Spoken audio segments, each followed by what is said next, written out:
To all the females that I used to know, sorry that your boy had to come and go, but I still got love for you and you and you and you and you. This is your lunchtime lesson with King Mason, and we are still on fashion and dating and fashion biases. So let's talk about today, feminine versus dominant, or feminine versus masculine, these social terms that we all use. Let's say this: fashion or clothes or dress does not always define your gender. So it does not always define that you're masculine or feminine or straight or homosexual or lesbian or bisexual. It does not define that.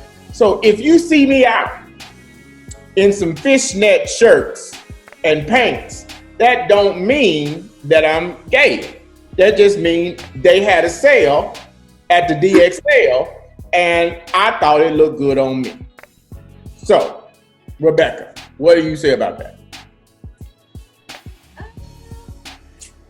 I think when it comes to fashion, we do tend to think to ourselves, okay, I want to look a certain way. So we actually utilize the clothing to set that definition. So I think majority of us are socialized that much to where we ourselves are dressing for the role that we want to fulfill. So it's kind of hard to erase those labels from our brains when they've been kind of like hammered in there. But I do believe, like I said before, it should be fluid. We should have that liberty to wear what we want. And we do have that liberty. However, you're still going to get the looks, you're still going to get other people passing judgment on you. And you just have to be okay with that because you have to be okay with you. Right. So for the lesbian community, the feminine and the butches and different things like that, a lot of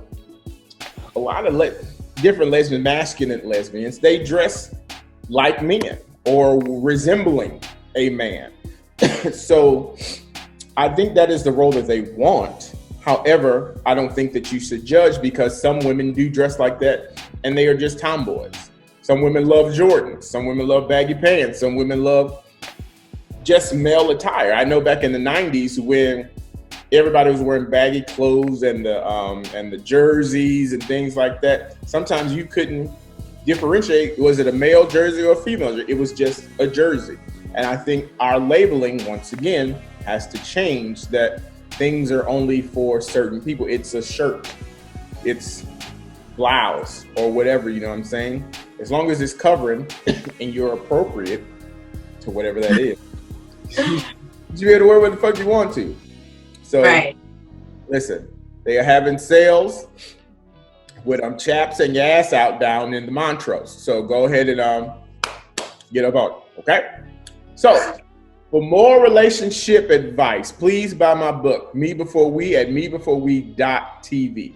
And this has been your Lunchtime Lesson.